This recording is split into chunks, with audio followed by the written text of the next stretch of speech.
Hi, I'm Sophie Robinson and I'm an interior stylist, and I want to show you my son Arthur's bedroom and share with you all the tips and ideas that I think really work when it comes to designing small children's bedrooms. And the first thing I chose was the colour that's on the walls, and I appreciate that's not a very common choice to paint a baby's room black, but there was some theory behind it.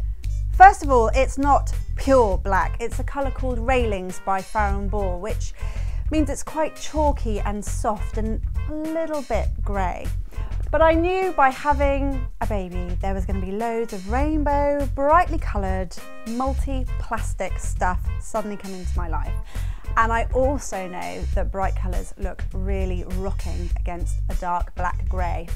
And then the next thing I invested in was some blackout curtains, because the other thing that any mum knows is you kind of want your child to sleep at all kinds of odd times of the day, and especially in summer, trying to get them to sleep while it's really bright outside is super tough.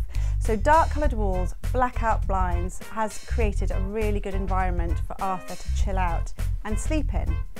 I didn't go for the typical kind of nursery wallpaper and nursery blinds and curtains and all of that kind of thing, because actually children's taste does change really quickly and frequently when they're really small. So you can update the look with the accessories like bed linen and cushions and artwork and things like that. Those blinds I had made to measure, so they were, you know, a good investment, and I know I won't have to change those again for many years to come, so think about that too.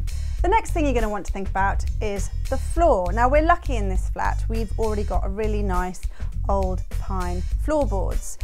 I wouldn't want to put a really nice carpet in a child's room. I think that would just cause way too much anxiety. There are going to be little spills. So I think a really large area rug instead is a much better idea. Preferably a polypropylene rug, which means it's got lots of man-made fibre content in it, which means it's really stain resistant. I got this little number from IKEA.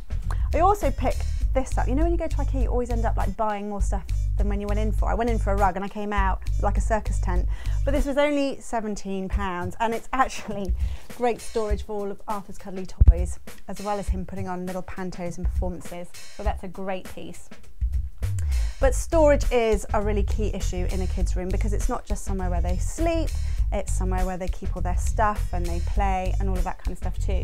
So I've got a very large storage unit here, which I can get everything into. And I think the thing you need to think about is having shelving, or, you know, sort of like little boxes that the children can access their own toys, so they can go into their room and grab what they want. But you've also got storage that's out of little sticky fingers reach, like that's where I keep all the glues and the scissors and the paint pots and all of that kind of thing. So that's something to think out too. Accessible storage and out of reach storage. And a big unit like that absolutely has to be bolted to the wall, because it's quite a tempting climbing frame. And then finally, I invest in these really useful, tough trug boxes. And I think this is a great way of keeping all those bits and pieces organised. So he's got his Lego in there, his hex bugs, train set, marble run, and then when we want to play with one piece, we can just take the trug out, play with it, and then it's all got somewhere to go at the end of the day, which is really important. Now, Arthur's coming up to 5. And I'm really thinking about redecorating this room now. It's lasted us really well for 5 years, but he is beginning to get ideas of what he wants. I think it's time for the black to go. But I'm really looking forward to redecorating this with him, taking on his ideas, because I think that's so important. I know my mum always let me decorate my bedroom however I wanted, and it really made me feel very creative and very confident. And look where I ended up. For more tips and ideas on how you can style and design your own home, subscribe to my channel.